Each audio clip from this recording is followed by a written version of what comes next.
asalaamu calaykum dhegaystayaal kusoo dhowaada qaybtii toddobaad ee qisaskeenni shihiid sheekh deeq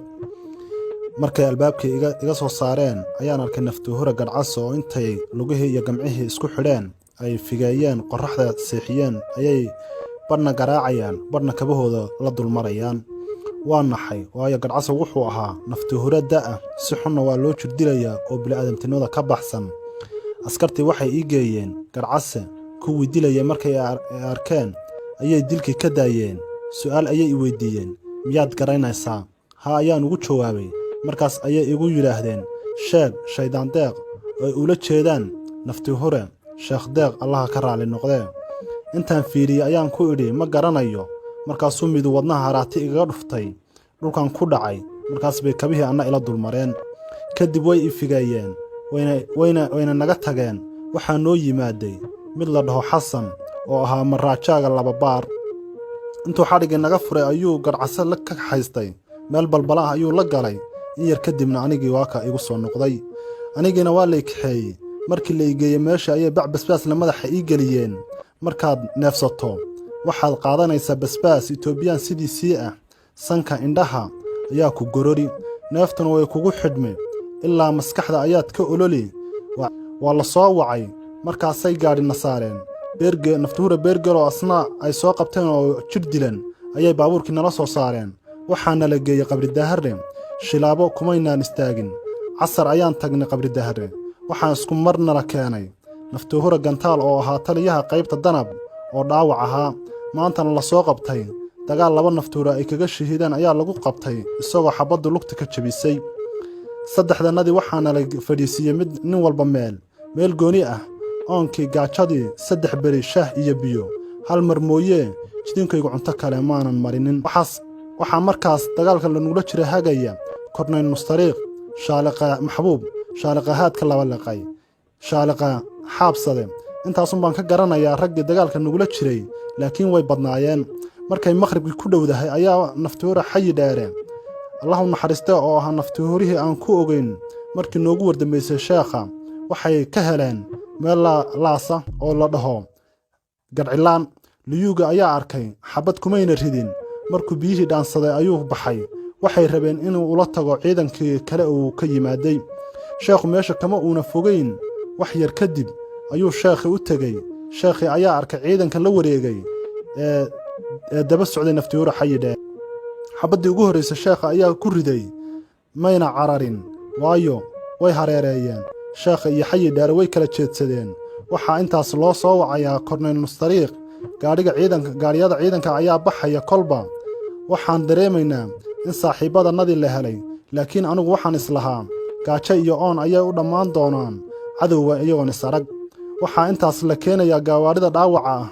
meydkoodana shilaabo ayay ku reebayaan sidaan warbixinta ku helay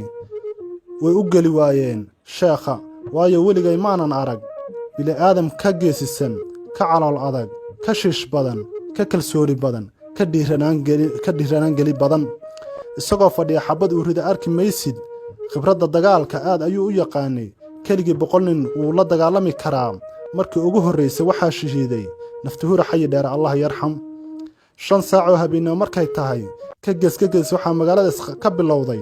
xabbado iyo qoryo waaweyn waan garannay inay dabaaldegayaan waxaan maqalnay habeenkaas inuu sheekhu dilay 13 nin oo hawaarinta ah korkanaga ayay ku dabaaldegayeen kolba mid ayaa intuu noo yimaado oo afka naga laaday diintannada caay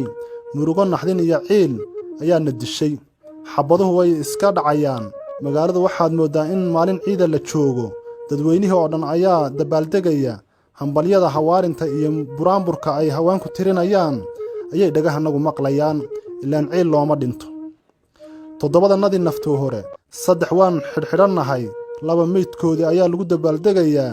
midna meydkiisii dhurwaaga ayaa cunay waayo cid aastay ma jirto meel cidlo ah ayaan joognay annagu waan awoodi weynay inaan asturno meydkiisa hawaarintana way ka soo tageen naftuhure dhabuuka geeri iyo noolol kuma hayno walaac iyo walbahaar ayuu qalbigannagu la daalaadhacayaa markaad niyad jabto mooraal jabto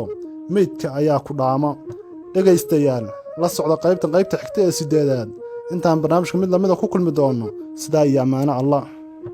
السلام عليكم dhageystayaal ku soo dhawaada qaybtii 8aad ee qisaska Shiid Sheekh Deeq habeenkii magaalada lagama seexanin waxa isqabsaday dhawaaqa alalaaska rasaasta iyo durbaanka dhagaha iyagu maqlayaan anagoo sidii waagiiba bariyay salaadii maghrib midii cisho iyo tiis wax midna noloma ogana inaan tukano balse waan niyeysanay markuu waagii bariyay waxa nagu soo kalahay maamulkii magaalada qabri dahre dhalinyaradii iyo haweenkii waxay bilaabeen inay nagu ciyaaraan oo waxay aad ugu ciyaarayeen naftuhura gadcase Saacdiye madaxay oo ahayd madaxa arrimaha haweenka iyo gabdhaha ay qabaan new boolisku ayaa naftuhura gadcase intay u yimaadeen ay ku ciyaarayaan waxay ku sameynayaan ma aha waxay dumar sameeyaan garka ayay jiidayaan afka ayay ka laadayaan way candhuufaynayaan waxa intaas garab taagan ciidanka oo ku qoslaya oo oranaya waryaa hoos ma fiirin kartid gabdhaha maxaad indhaha ugu gubi laba bukorood bay u haystaan oo kolba ku dhufanayaan markay arkaan inuu dhibsanayo waxay gabdhuhu ku sameynayaan waxa uu u yimid gudoomiyihii dhalinyarada oo wata koox markuu sidaas u ag istaagay ayuu afka ka laaday adeer gadcase diintiisana caayay wuu yiri waxaaba dalka iyo dadka gubaya markaas uu yiri kaas igu yeedha askarigii waa ii yimaaday wuuna i kaxeeyay adeer gadcase ayuu ag fadhiisiyay markaas buu kii sheeganay gudoomiyaha dhalinyaradu yiri ma istaahishaan inaad noolaataan kaas ayaan idinku gubi lahaa haddaan aniga ahay markuu midu hadlaba ama wax nagu dhufto inta kale garab tagan ayaa u qoslaya waxa noo yimaada koox amaro yaacaysa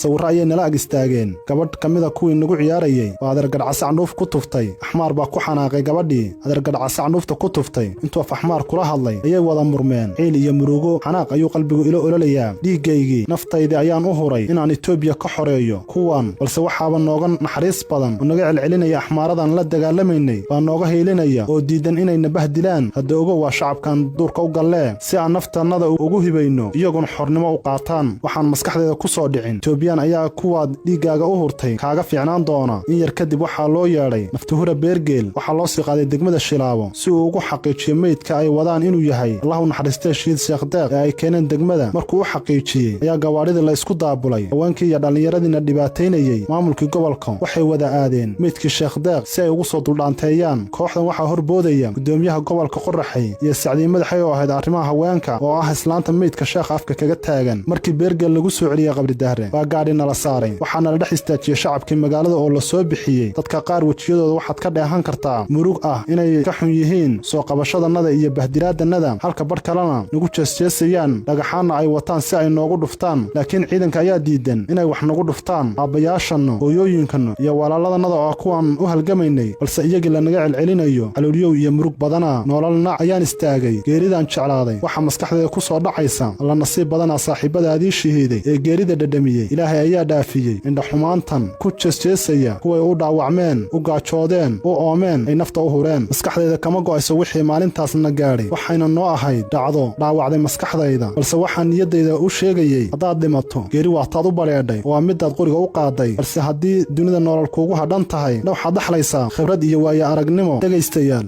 qaybta xigtee sagaalaad la socda intaan barnaamijka mid lamida ku kulmi doonno sida ayaa ammaano Allah